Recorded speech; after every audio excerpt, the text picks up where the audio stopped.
दोस्तों customer site visit करके जाता है, साइट उसको पसंद होती है, फिर भी वो आपका फ़ोन उठाना बंद कर देता है। क्या आपके साथ भी ये समस्या आती है? वेल दोस्तों नमस्कार, स्वागत करता हूँ आज की हमारी इस नई वीडियो में। 7 स्टेप में रियल एस्टेट के मास्टर कैसे बनेंगे आप, उसी सीरीज़ का ये 5वां वीडियो फॉलोअप के ऊपर टोटल वीडियो है। क्या होता है, आपकी धरी की धरी रह जाएगी अगर आपने फॉलोअप का पूरा खेल नहीं समझा तो क्या है फॉलोअप और क्यों ज़रूरी है ये इतना, इस वीडियो में हम यही जानेंगे। चैनल को सब्सक्राइब नहीं किया है, अभी नए हैं चैनल पे तो पहले चैनल को सब्सक्राइब कर लीजिए। देन बढ़ते हैं वीडियो में और बताते हैं क्या कुछ कमियां रह जाती हैं और किस तरीके से आप अपने कस्टमर का बेहतर फॉलोअप ले सकते हैं जिससे आपकी क्लोजिंग तुरंत हो सके। वेल दोस्तों सबसे पहले जानते हैं फॉलोअप होता क्या है। जो लोग जानते हैं वो अच्छी बात है, और जो लोग नहीं जानते उनको मैं थोड़ा सा आइडिया दे दूँ कि हम कस्टमर ला चुके, कस्टमर को हमने साइट विज़िट करा दी। साइट विज़िट कराने के बाद हमने जो मीटिंग के लिए या जो उसको क्लोजिंग के लिए बुलाने का काम होता है वही होता है फॉलोअप। फॉलोअप आपका 1 दिन 2 दिन, हफ्ता भर, महीना भर, 6 महीना, 8 महीना, साल भर तक चल सकते हैं। ठीक है, इसकी वजह यह है कि कस्टमर साइट विज़िट करके गया हुआ है, अब हमें उसको बुलाना है फाइनली मीटिंग के लिए, फाइनली उससे हमें टोकन लेना है। उसके दौरान की गई हमारी जो बातचीत होती है, जो उसके लिए हम उसको बार बार आप ये समझ लो कि हम उसको कन्विंस करते हैं कि वो कस्टमर आए और वो मीटिंग करे, उस फाइनल स्टेज पे पहुँचे, यही सारा कुछ आता है फॉलोअप में। फॉलोअप क्यों इतना मस्ट है, क्यों इतना ज़रूरी है, क्यों मैं इतना इस पर फोकस कर रहा हूँ फॉलोअप पे, इसकी वजह मैं बताता हूँ। दोस्तों आपने जो भी मेहनत की हुई है अभी तक आपने जो भी मेहनत की स्टेप 1 से अभी तक यहाँ तक पहुँचने में, अगर आपने फॉलोअप में ज़रा भी कमी की तो आपकी इस पूरी मेहनत का रिज़ल्ट किसी और को मिल जाएगा, जो कि आप बिल्कुल नहीं चाहते होंगे। तो इसीलिए फॉलोअप बहुत ज़्यादा ज़रूरी है। अच्छा अब क्या करना है हमें फॉलोअप में, किस तरीके से फॉलोअप लेना है, उसको चलिए स्टेप बाय स्टेप पॉइंट्स में समझते हैं। तो दोस्तों सबसे पहला पॉइंट, फॉलोअप यानी कि हमें कस्टमर से एक रिलेशन बिल्ड किए रहना है। कस्टमर को दिमाग में, जहन में हमारी चीज़ जिसको वो देख के गया हुआ है, प्रॉपर्टी जिसको वो विज़िट कर चुका है, वो उसके जहन में चलती रहनी चाहिए और उसको क्लोजिंग तक हमें लेकर आना है। यही फॉलोअप का मेन मकसद है कि विज़िट के बाद कस्टमर को क्लोजिंग तक यानी टोकन तक उसको लेके आना, यही हमारा फॉलोअप होता है। ठीक है, तो फॉलोअप में सबसे पहली चीज़ मैं अगेन बताता आया हूँ, इस वीडियो में भी मैं वही बता रहा हूँ। आपको लग रहा हो मैं बार बार इस चीज़ को रिपीट करता हूँ, लेकिन एक यही चीज़ है जो आपको सेल्स करवाती है, बाकी सब तो सपोर्टिंग में है। एक ये पॉइंट है जो आपको हर जगह करनी है, और इसीलिए मैं इसको फॉलोअप में भी ऐड कर रहा हूँ कि आपको कस्टमर से कनेक्शन बिल्ड करना है। जैसा कि मैंने आपको सबसे पहले बताया, कस्टमर हमारा फ़ोन उठाना बंद कर देता है। वेल दोस्तों मैं आपको बताऊं, मेरे बहुत सारे क्लाइंट्स हैं जिन्होंने मुझसे अभी तक प्रॉपर्टी नहीं ली हुई है। वो उन्होंने 6 महीना 8 महीना हो गया विज़िट करते हुए, आज भी मेरी बात होती है। उन्होंने आज तक मुझसे प्रॉपर्टी नहीं ली, अभी तक नहीं ली हुई है, लेकिन फिर भी आज वो एक सिंगल कॉल पर मेरा फ़ोन उठाते हैं।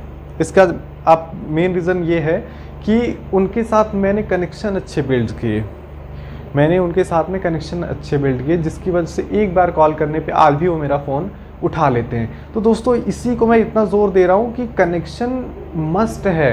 कनेक्शन आपको हर हाल में बिल्ड करना है। कनेक्शन आप अगर बिल्ड कर लेते हैं तो कस्टमर कहीं नहीं जाने वाला। लाइफ टाइम में वो जब भी लेगा प्रॉपर्टी तो सबसे पहले आपको याद करेगा वो।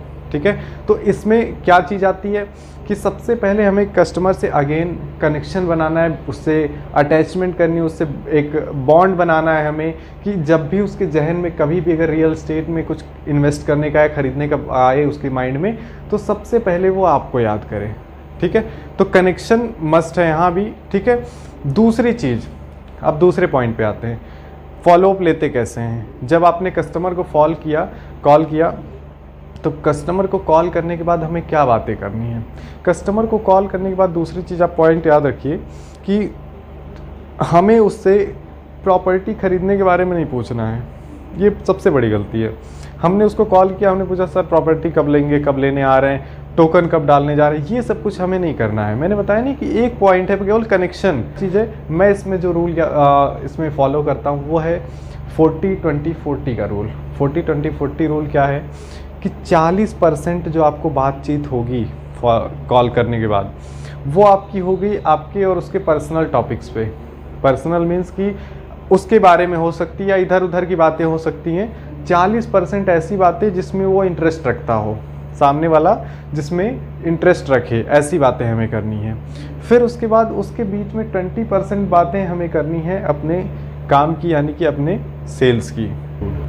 अगेन 40% लास्ट में हमें उसके बारे में इधर उधर की जो भी बातें हो सकती जो वो चाहता है करना, उस तरीके की हम बातें करेंगे। इससे क्या होगा दोस्तों, जब भी आप फ़ोन उठाओगे वो आपका हमेशा फ़ोन उठाएंगे, और दूसरी चीज़ है कि उन्हें पता भी नहीं चला कि हमने किस लिए कॉल किया, किस रिगार्डिंग कॉल किया। हमने ये शो किया कि हमने केवल बातचीत करने के लिए, एक अच्छी कन्वर्सेशन करने के लिए हमने कॉल किया हुआ था, हालचाल लेने के लिए किया हुआ था। उन्हें ये नहीं पता चला कि हमारा इसमें सेल्स भी जुड़ा हुआ था साथ में। इम्पॉर्टेंट पॉइंट 40-20-40 जो मैं यूज़ करता हूँ, आप भी चाहें तो इसको यूज़ कर सकते हैं। 40% उसके बारे में बातें जो उसको पसंद हो, 20% बातें आपको अपने प्रोजेक्ट से रिलेटेड, अपने बिजनेस से रिलेटेड, आपका जो मोटिव था उससे रिलेटेड, 40% अगेन ऐसी बातें जो उसको पसंद आ रही हो, जिसमें वो इंटरेस्ट लेता हो, जिसके बारे में वो बात कर सके। ठीक है, सबसे ज़रूरी चीज़ ये है कि इससे आपकी एक बॉन्डिंग जैसे ही बनेगी, कस्टमर हर बार आपका फ़ोन उठाएगा। ठीक है, तो फॉलोअप दोस्तों मैं बताना चाहूँगा, कोई ऐसा टास्क नहीं जो बहुत ज़्यादा मुश्किल हो। फॉलोअप कोई मुश्किल टास्क नहीं, बहुत ज़्यादा इसमें ऐसा कुछ नहीं कि बहुत बड़ा हुआ है कोई फॉलोअप लेना। फॉलोअप लेने की सबसे जो एक तरीका ये है, आप ये समझ लो एक पॉइंट जो सबसे ज़्यादा ज़रूरी आपको याद रखनी है कि आपको पंक्चुअल होना पड़ेगा। अगर कस्टमर ने बोला है कि हमें कल शाम को 5 बजे आप कॉल करिए, 5 बजे बात हो पाएगी, तो दोस्तों आपको ये बिल्कुल ख्याल से निकाल देना है कि नहीं मैं अब 5 नहीं, कल सुबह मैं कॉल कर लूँगा, अभी कौन सा मैं कॉल कर लूँगा तो हो जाएगा कुछ। ये जहन से अपने निकाल दीजिए चीज़। कस्टमर ने अगर 5 बजे बोला है तो आप हो सकता है 5 मिनट पहले कर लो उसको कॉल। ठीक है, ये गलती सबसे बड़ी गलती है, सबसे बड़ी गलती जो मैंने अपनी टीम में देखा हुआ है, मैंने भी बहुत जगह देखा हुआ है कि ये सबसे बड़ी गलती, कस्टमर ने बोला हुआ है कि भाई साहब आप हमें 4 बजे कल कॉल करिए, बंदा भूले पड़ा है उसको कि नहीं चलो अपनी मर्जी से कर लेंगे, जब हमें टाइम होगा तब हम कर लेंगे। बिल्कुल ना करो ऐसा, आप मेहनत करते रह जाओगे ज़िंदगी भर। आपने विजिट वगैरह करा रखी, सब कुछ आपने करा रखा है, आपकी जगह पे क्लोजिंग कहीं और चली गई। ठीक है, बुकिंग उसने किसी और को दे दी। इसकी सबसे बड़ी वजह यही होती है कि आदमी फॉलोअप नहीं लेता, उसके लिए पंक्चुअल नहीं है। फॉलोअप का जो टाइम उसने बोला है हुआ है, उस टाइम पे आपको फॉलोअप लेना ही लेना है। ये ऑप्शनल नहीं कि हम ले लेंगे, समय होगा तो ले लेंगे, ऐसा नहीं, लेना ही लेना है आपको उस टाइम। द सेकेंड थिंग, दूसरी चीज़ मैं बताऊँ एक और, या जो जानने लायक है आपको, कि जब भी आप कस्टमर का फॉलोअप लीजिए तो एक सेल्समैन की तरह बिहेव ना करो। ठीक है, बेचने की कोशिश ना करो, बंद कर दो ये प्लीज़। मैं बता रहा हूँ सभी को, आप लोगों को बता रहा हूँ जो भी रियल एस्टेट में काम करते हो, बेचने की कोशिश बंद कर दो कि सामने वाले को मैं कितना जल्दी बेच दूँ, मैं कितना जल्दी उससे पैसा ले लूँ, कि भैया ले लो, देख लो क्या करेंगे, कब करेंगे, क्यों करेंगे, ये सब बंद कर दो। अब बेचने की कोशिश एकदम, जो उतावले नहीं होते हैं कि जैसे आपने देखा होगा कि लोग अरे ले लीजिए सर ना, देखिए ना कितना बढ़िया है सर, ये देख लीजिए सर, इतना पैसा दे दीजिए सर, 11,000 ही दे दीजिए सर, 21,000 ही टोकन दे दीजिए सर, 51,000 ही दे दीजिए। ये सब बंद कर दीजिए प्लीज़ आप। ठीक है, आपको सेल्समैन बन के नहीं उसको ट्रीट करना है, आपको एज ए एडवाइज़र ट्रीट करना है। आप उसको सलाहकार बन के ट्रीट करिए। ठीक है, आप उसको एडवाइस करिए कि सर मेरा मानना है कि आपका जो रिक्वायरमेंट है कि आपको अभी लखनऊ में शिफ्ट होना है क्योंकि आपको बच्चे की एजुकेशन को लेकर चिंता है, तो सर मुझे जो लग रहा है कि यहाँ पे अगर आप शिफ्ट होते हैं तो आपका ये नियरेस्ट ये स्कूल होगा जहाँ पे अभी आपका बच्चा रह पाएगा, और यहाँ से आपको जो है कि बस भी नहीं लेनी पड़ेगी, जिससे आपका वो भी पैसा बचेगा। दूसरा, एक हायर एजुकेशन यहाँ पे मिल जाएगी आपको, बच्चे को एक हायर क्लास की एजुकेशन, एक अच्छा स्कूल, वेल नोन स्कूल में आपको एडमिशन मिल जाए। एग्जाम्पल था ये। इस तरीके से आप उसको सलाहकार के रूप में जो है कि सलाह दे सकते हैं। ठीक है, कि सर मैं जो अभी सलाह देने जा रहा हूँ आपको, जो मैं एडवाइस देने जा रहा हूँ, अगर मेरा कोई बड़ा भाई होता तो मैं उसको यही सलाह देता जो मैं आपको अभी देने जा रहा हूँ। ठीक है, तो इस तरीके से कनेक्शंस बना के आप उसको सलाह दीजिए, एडवाइस करिए। और यकीन मानिए लोग एडवाइस जल्दी मानते हैं, बजाय कि आप उनको सेल्स करने की कुछ कोशिश करें, उनको आप बेचने की कोशिश करोगे, वो आपको अवॉइड करना चाहेंगे। अगर बार बार आप फ़ोन करके यही कह रहे हैं कि सर कब तक लेंगे, कब देंगे पैसा, बुकिंग कब देंगे, टोकन कब देंगे, तो वो इससे इरिटेट होगा बंदा, और वो हो सकता है कुछ दिन बाद आपका कॉल उठाना ही बंद कर दे। ये बहुत ही कॉमन चीज़ है और उसकी वजह यही होती है। अब आते हैं जब आपकी कॉल चल रही हो उसके साथ में फॉलोअप चल रहा हो, तो अब 2 चीज़ और ध्यान देने वाली हैं। सबसे पहली चीज़ कि जब आपकी जो बातचीत हो रही है, जो मैंने बताया कि 40-20-40 का जो मैं रूल लगाता हूँ कि 40% इधर उधर की बातें, 20% उसके अपनी हमारे काम की बातें, फिर 40% उसको वो बातें जो उसको पसंद है। तो जो 20% बातें होती हैं बीच में, उसमें हमें एक ऐसी भूमिका तैयार करनी है, एक ऐसा हमारे पास जो है कि एक कहानी जैसी होनी चाहिए, स्टोरी होनी चाहिए, जिसमें कि हर बार हम उसको रियलाइज़ करा पाएँ कि आपको इस चीज़ की अभी बहुत ज़्यादा ज़रूरत है, ठीक है, या इस चीज़ में बहुत ज़्यादा तेज़ी आने वाली, इस चीज़ को आपको बहुत ज़्यादा ज़रूरत है। एडवाइस करते हुए हमें उसकी नीड को बार बार रियलाइज़ उसको कराना है, उसके इमेजिन कराना है, उसको हमें ड्रीम कराना है कि सर ऐसी ऐसी कुछ आपको ज़रूरत है, उसको हर बार हमें रियलाइज़ कराना है, यही चीज़। दूसरी चीज़ जो आती है कि जब भी आपका फॉलोअप पे हो, फॉलोअप के लिए बात हो, आप उससे एक अगेन मीटिंग के लिए या फिर अगली कॉल के लिए आप उससे एक समय ज़रूर ले लीजिए, ठीक है, कि सर किस दिन मिलना होगा, किसी दिन आइए, ऑफिस आइए, या फिर जो है जब बताइए तो हम आएँ। तो एक आपको मीटिंग ज़रूर अरेंज करनी है। जब भी आप मीटिंग देखिए, हो सकता है आपको लगे क्यों फालतू में मीटिंग करने जाऊं या मिलने जाऊं। हर बार जब आप मीटिंग में जाएंगे आपका कनेक्शन उसके साथ बहुत अच्छा होता जाएगा, और यकीन मानो इसका एक बहुत बड़ा रिजल्ट आपको देखने को मिलेगा। आपको लगेगा स्टार्टिंग में बेवजह इसको मिलने जा रहा हूँ या फिर ऐसे कर रहा हूँ, लेकिन आपको इसका श्योर मैं बता रहा हूँ रिजल्ट आपको मिलेगा ही मिलेगा। तो जब भी आपकी बात हो, आप कोशिश करिए कि उसके 1-2 दिन में आपसे उससे कुछ मीटिंग का आप शेड्यूल लीजिए, उसमें एक अपॉइंटमेंट लीजिए मीटिंग के लिए, इस चीज़ को ध्यान दीजिए। तो कुल मिला के कहने का मतलब ये था कि रियल एस्टेट में फॉलोअप एक ऐसा टर्निंग पॉइंट है कि जहां आप सारी मेहनत कर चुके हो, अब उसकी क्लोजिंग आने वाली है, उसकी बुकिंग आने वाली है, और अगर यहाँ पे आपने थोड़ी सी भी ढील दी तो ये डील इजीली किसी और के पास चले जाएगी, किसी और के उसमें चली जाएगी। तो यहाँ पे आपको बिल्कुल इसमें कोई कसर नहीं छोड़नी है।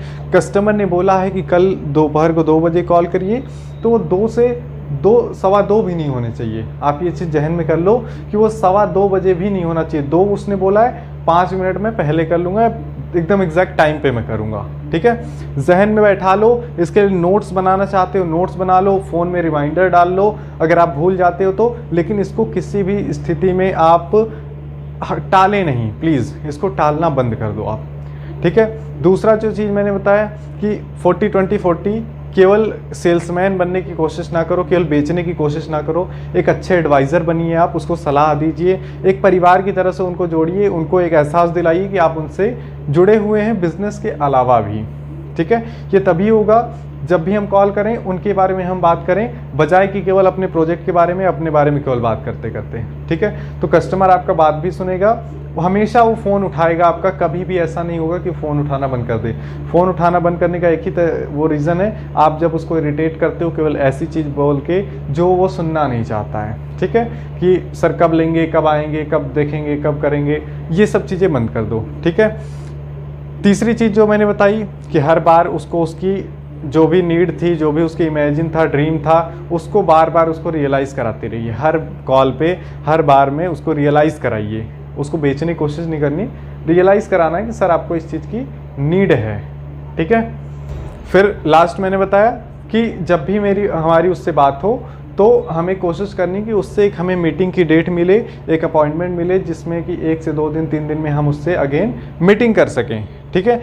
इन चीज़ों को ध्यान रख लो। फॉलोअप बहुत ही मस्ट है, फॉलोअप को किसी तरीके से स्किप ना करो, प्लीज़ रिक्वेस्ट है मेरी आप सबसे, जो भी रियल एस्टेट में काम करते हो फॉलोअप को स्किप किसी भी हाल में ना करो। बाकी अगर चैनल पे नए हो, चैनल को सब्सक्राइब कर लो। इसकी अगली जो वीडियो आने वाली है, फाइनली बहुत ज़्यादा वेटिंग वीडियो है, सबसे ज़्यादा इंपॉर्टेंट वीडियो, कि रियल एस्टेट में डील को क्लोज कैसे करना है। फाइनली सब कुछ हमने मेहनत कर रखी है, सेल क्लोज कैसे होगी, डील क्लोज कैसे होगी, वो अगली वीडियो आने वाली है। इससे पहले की वीडियोस अगर आपने नहीं देखी मेरे दोस्त, तो अभी जाओ चैनल पे आप वीडियोस देख लो, और बाकी सपोर्ट करो यार, सपोर्ट दिखाओ, देन आगे आपके लिए और अच्छा कंटेंट लाते। अगर आप रियल एस्टेट से जुड़े हो, आपके कलीग्स जो हैं जो रियल एस्टेट से जुड़े हुए हैं, उनको भी आप बोलो सपोर्ट करो, बहुत बेहतर कंटेंट ले आएंगे आपके लिए हम, ठीक है। थैंक यू सो मच देखने के लिए।